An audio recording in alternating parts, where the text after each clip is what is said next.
स्वागत है मेरे प्यारे मित्रों। तो फिर कहानी को आगे बढ़ाते हैं और आज दिखाया जा रहा है मास्टर होंग, डोडो और तैन के बाकी दो दोस्त पाताल लोक में इधर उधर भटकते हुए तैन को ढूंढ रहे थे। तब येलो बिंदी वाला आदमी कहने लगता है कि डोडो बिल्कुल तैन की तरह है, हालां चाहे जो भी हो देखो कैसे घोड़े बेचकर सो रहा है। तब पंखों वाला आदमी कहने लगता है कि डोडो तो बच्चा है, उसे शायद लग रहा होगा कि ये सब कोई खेल चल रहा है। उसके बाद येलो बिंदी वाला आदमी मास्टर होंग से पूछता है कि हम तैन को कैसे ढूंढेंगे। मास्टर होंग कहते हैं कि ये पाताल लोक बहुत ही अजीब सा प्लेस है, अगर हम तैन को कोई सिग्नल भेजने की कोशिश करें तो हो सकता है कि तैन तक हमारा सिग्नल ना पहुंच पाए, और ये भी हो सकता है कि हमारा सिग्नल शायद गलती से स्पिरिचुअल बीस्ट के पास जा पहुंचे। तो ऐसा होने से हमारे लिए मुसीबत बढ़ सकता है, तो हमें कोई दूसरा रास्ता आजमाना होगा। तब मास्टर होंग अपने पास से एक पल जैसा कुछ निकालते हैं। ये देखकर पंख वाला आदमी पूछने लगता है कि ये क्या है। मास्टर होंग कहते हैं कि ये आइस लोटस पल है और इसके मदद से हम स्नो चीते को ढूंढ सकते हैं। बस मैं यही आशा कर रहा हूँ कि बाई जिन ने अपने स्नो चीते के साथ तैन को ढूंढ लिया होगा। फिर मास्टर होंग आइस लोटस पल के ऊपर जादू करने लगते हैं और उसके बाद कहते हैं कि पता चल गया है वो लोग अभी पाताल लोक के बीचों बीच है। तब येलो बिंदी वाला आदमी कहता है कि सच में अंकल फैन के कारण आज हम सब कितना बड़ा मुसीबत में पड़ चुके हैं। खैर दूसरी तरफ ब्लैक फॉरेस्ट में हम तैन को देखते हैं जिसको जंगल में कुछ हलचल की आवाज सुनाई देने लगता है। तैन कहता है कि क्या हो रहा है। जिन कहता है कि और क्या होगा, कोई जंगली बीस्ट हमारे ऊपर हमला करने के लिए आ रहा होगा।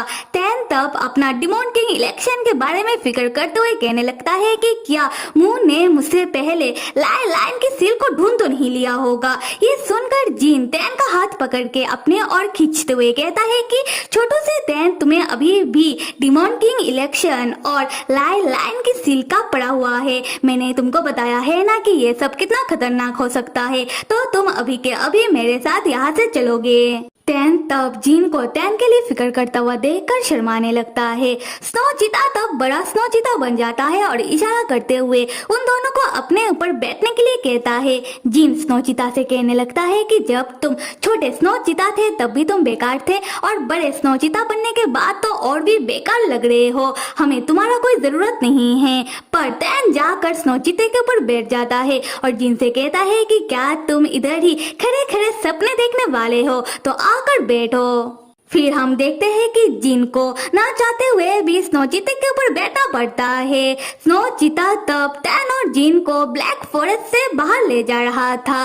तैन कह रहा था कि बेवकूफ से स्नो चीते और तेजी से दौड़ो, और हम जिन को देखते हैं जो मन ही मन सोच रहा था कि अरे नहीं, इस स्नो चीते की अच्छाई का ऑरा मेरे राक्षसी ऑरे को कम कर रहा है। उसी वक्त हम देखते हैं कि एक बड़ा सा चील जैसा जंगली बीस्ट उड़ते हुए आकर तैन के ऊपर हमला कर देता है और जीन तैन को बचाने के लिए अपना हाथ आगे कर देता है, जिससे वो चील जैसा जानवर जिन के हाथों को नोचकर चला जाता है, जिससे जिन का हाथ घायल हो जाता है। ये देखकर तैन जिन के लिए फिक्र करने लगता है और मन ही मन सोचता है कि अभी अभी जिन ने तैन के लिए जो किया वो तैन को बाजिन का याद दिला रहा है। उसके बाद वो लोग जैसे ही अपने आगे देखते हैं पाते हैं कि उनके सामने एक बड़ा सा जादुई रोशनी आता है। ये देखकर जीन स्नो चीते को रुकने के लिए कहता है। स्नो चीता तब जल्दबाजी में एक झटके में रुकता है, जिससे तैन जाकर उस रोशनी के अंदर गिर जाता है। तैन जैसे ही उस रोशनी के अंदर आता है तब तैन के सामने उसका बचपन की यादें एक स्क्रीन में किसी फिल्म की तरह चलने लगता है। तैन तब छोटे जीन और छोटे तैन को देख पा रहा था। तैन समझ जाता है कि ये उस समय की बात है जब छोटा तैन और छोटा जीन किसी जादुई द्वार के अंदर चले जाते हैं, ये सोचकर कि ये राक्षसी दुनिया में आने का रास्ता है। उसके बाद छोटा तैन और छोटा जीन राक्षसी दुनिया में आ तो जाते हैं पर पाताल लोक पहुंच जाते हैं। तब तैन अपने सामने के स्क्रीन में छोटा तैन और छोटा जिन को पाताल लोक में देख पा रहा था और उन दोनों के सामने एक स्पिरिचुअल बीस्ट खड़ा था जो बहुत ही गुस्से में था और जिसके मुंह से आग निकल रहा था। बड़ा तैन उस स्पिरिचुअल बीस्ट को देखकर उसकी आंखें फटी के फटी रह जाती है और तैन कहने लगता है कि ये तो गोल्डन ब्लैक उल्फ है जो सदियों पहले लुप्त हो गए थे। खैर हम छोटे तैन को देखते हैं जो कह रहा था कि जीन इस जानवर के मुंह से तो आग निकल रहा है। छोटा जीन कहता है कि हाँ मुझे भी दिखाई दे रहा है। उसके बाद छोटा जीन अपने पास से तलवार निकाल कर उस स्पिरिचुअल बीस्ट की ओर करके खड़ा हो जाता है और तैन से कहने लगता है कि छोटू से तैन तुम मेरा फिक्र मत करो, तुम मेरे बिना ही इधर से भाग जाओ, मैं पहले इस डॉगी को सबक सिखाकर तुम्हारे पास आता हूँ। लो कर लो बात। छोटा जिन तो बिल्कुल अपने बेटे डोडो की तरह निकला, वो उल्फ को डॉगी कह रहा है। खैर हम स्टोरी में आते हैं। छोटा तैन तब रोना शुरू कर देता है और कहने लगता है कि ये जानवर कितना डरावना है। छोटा जीन तैन के और देखकर सोचने लगता है कि मेरा छोटा सा तैन डर चुका है। उसके बाद जीन तैन से पूछता है कि क्या तुम मेरे ताकत को कम तो नहीं समझ रहे हो। फिर जीन तैन का हाथ पकड़ के कहता है कि खैर छोड़ो, चलो हम यहाँ से पहले भागते हैं। तब छोटा तैन पूछने लगता है कि जीन तुमने तो कहा था कि तुम इस जानवर के साथ लड़ाई करके इसे सबक सिखाओगे। छोटा जीन कहता है कि मैं थक चुका हूँ तो मैं इसके साथ बाद में लड़ाई करूंगा। छोटा तैन पूछता है कि जब भी हमारा सामना ऐसे जानवरों के साथ होता है तुम हमेशा यही बात कहते हो। छोटा जीन कहता है कि मैंने कहा ना कि मैं लड़ाई करूंगा मतलब करूंगा, पर मैं कल लड़ाई करूंगा। ये सुनकर छोटा तैन पूछता है कि तुम 10 दिनों से यही बात कह रहे हो तो तुम्हारा कल आएगा कब। तब छोटा जीन तैन का हाथ पकड़ के उसे खींचते हुए उधर से भागने लगता है, ये कहते हुए कि तुम चुप रहो। दूसरी तरफ हम बड़े तैन को देखते हैं जो ये सब देखकर ही लाइक कितना फट्टू है ये लोग। तब तैन के ठीक पीछे हम उसी स्पिरिचुअल उल्फ बीस्ट को खड़ा देखते हैं, पर तैन उसे देख नहीं पाता और उस बीस्ट का एक्सप्रेशन भी लाइक कितना फट्टू है। खैर तैन तब मन ही मन सोच रहा था कि ऐसा कुछ तो हुआ होगा जिससे तैन और बाईजिन इतना बदल चुके हैं। अब आते हैं छोटे तैन और छोटे जीन की ओर। वो दोनों एक गुफा के अंदर बैठे हुए थे। तब छोटा तैन पूछने लगता है कि जीन तुम्हें डिमोन किंग क्यों बनना है। छोटा जीन कहता है ऐसा इसलिए क्योंकि डिमोन किंग बहुत ही कूल होते हैं।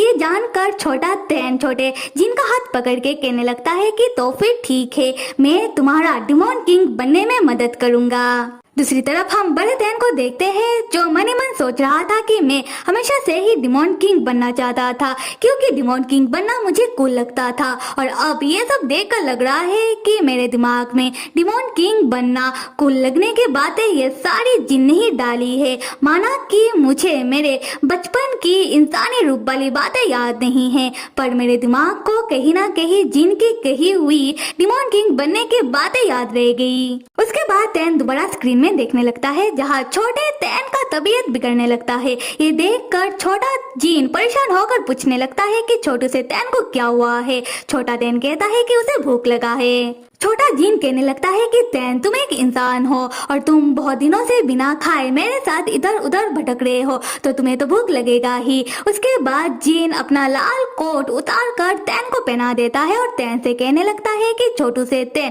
तुम एक इंसान हो और अगर तुम कुछ नहीं खाओगे तो तुम्हारा जान भी जा सकता है, तो तुम इधर ही रुको, मैं बाहर जाकर तुम्हारे लिए कुछ खाने का ढूंढ कर लेकर आता हूँ।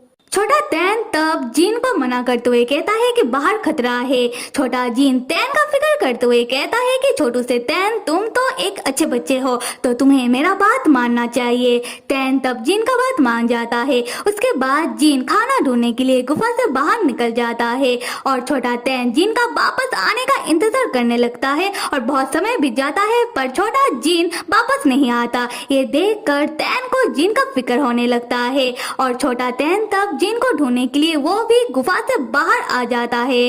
तब छोटा तैन देखता है कि एक बड़े से जंगली सांप बीस्ट ने जिन को पकड़ लिया है और वो जिन को पटक पटक के फेंक रहा था। जिन भी उसके साथ लड़ाई करने की कोशिश कर रहा था पर जीत नहीं पा रहा था, उल्टा जिन ही घायल हो रहा था। तब जिन का नजर तैन की ओर पड़ता है और जिन कहने लगता है कि छोटू से तैन तुम बाहर क्यों आए हो। तैन कहता है कि जिन मुझे तुम्हारा फिक्र हो रहा था। जीन कहता है कि छोटू से तैन मैं तुम्हारे लिए खाना जल्दी लेकर आ जाऊंगा। तैन कहता है कि नहीं, मुझे भूख नहीं लगा है, तुम मेरे साथ गुफा में वापस चलो। तब वो जंगली सांप बीस्ट आक्रमण होकर अपने पूंछ से सामने के पहाड़ को तोड़ देता है, जो टूट कर छोटे जीन के ऊपर गिरने वाला होता है। उसी वक्त छोटा तैन जीन के सामने आकर खड़ा हो जाता है और जीन को बचा लेता है, पर सारे के सारे पहाड़ टूट कर छोटे तैन के ऊपर गिर जाता है, जिससे छोटे तैन का जान चला जाता है और छोटा जीन ये देखकर घबरा जाता है। अब आते हैं बड़े तैन की ओर। बड़ा तैन अपने बचपन की इंसानी रूप को मरता हुआ देखकर उसे दर्द होने लगता है। तैन सोचता है कि हो क्या रहा है, मुझे दर्द क्यों हो रहा है। तब तैन को धीरे धीरे करके बेहोशी छाने लगती है और तैन के कानों में बाजिन का आवाज सुनाई देने लगता है। उसी वक्त तैन एक झटके में जोर से बाजिन का नाम लेते हुए जागता है और यहाँ में पता चलता है कि जीन अपने शक्तियों से तैन को जगा रहा था। तब स्नो चीता भाषा में कहने लगता है कि तैन हमेशा ही चिल्लाकर जागता है और मुझे डरा देता है। जीन तैन से पूछता है कि तैन अब तुम्हें कैसा लग रहा है। तैन कहता है कि बस मेरा सर चकरा रहा है। उसके बाद तैन जीन को गौर से देखने लगता है और पूछता है कि तुम्हारे माथे से ये ब्लू निशान नहीं गया, तुम जीन नहीं बल्कि बाजिन हो है ना, तुम कब जागे। बाजिन कहता है कि हाँ तुमने सही पहचाना और मेरे माथे से ये ब्लू निशान नहीं गया और इसका फिक्र तुम मत करो, और स्नो चीते की मदद से ही मैं अपने राक्षसी औरे को काबू कर पाया हूँ और मैं कुछ देर पहले ही जागा हूँ। तैन कहता है कि हाँ इसलिए तो मैं कहूँ कि स्नो चीता तुम्हारे पास कैसे बैठा हुआ है, क्योंकि जीन होता तो वो कभी भी स्नो चीते को अपने पास बैठने नहीं देता। तब तैन बाजिन से पाताल लोक की बिस्ट के बारे में पूछने लगता है। बाजिन कहता है कि देखो तैन, इस पाताल लोक में दो तरीके के बिस्ट है, पहला स्पिरिचुअल बिस्ट और दूसरा जंगली बिस्ट, और इस पाताल लोक में राक्षसी फोर्स मौजूद है जो ये बिस्ट खा जाते हैं। उसके बाद ये बिस्ट आक्रमण बन सकते हैं जो खतरनाक हो सकता है। उसके बाद तैन बाजिन को अपनी और जिन की बचपन के बारे में सारी बातें बता देता है और पूछने लगता है कि बचपन में तो छोटा तैन छोटा जीन को बचाने वक्त मर गया था, तो फिर तैन दोबारा जिंदा कैसे हुआ, क्या बाजिन को इस बारे में पता है। बाजिन तब हिचकिचाने लगता है। ये देखकर तैन समझ जाता है कि बाजिन को पता है। तैन तब बाजिन को बार बार पूछने लगता है। उसके बाद बाजिन तैन को बता देता है। बाजिन कहता है कि किस्मत से मैंने बहुत सारी जादू की किताब पढ़ी हुई थी और तब मेरी कल्टीवेशन की शक्तियाँ दूसरों के मुकाबले बहुत ही ज्यादा था।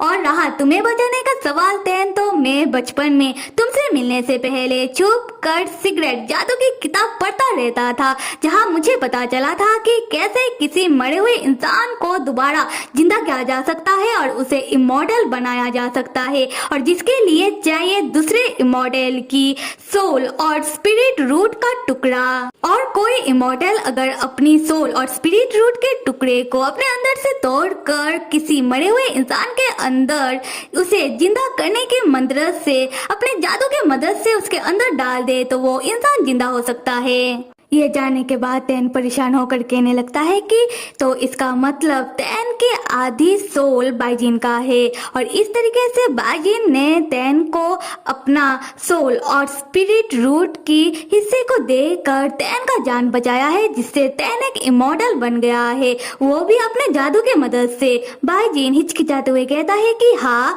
तैन कहता है कि इस तरीके से तो बाजिन को बहुत ही दर्द हुआ होगा, बाजिन की सारी हड्डियां भी टूट सकती थी, तो बाजिन ने ऐसा क्यों किया। बाजिन तब तैन का हाथ पकड़ के प्यार से अपने गाल में लगाते हुए कहता है कि मुझे कोई फर्क नहीं पड़ता, मैंने जो भी किया तुम्हारे भलाई के लिए किया, और बाजिन तैन के लिए अपना जान भी दे सकता है।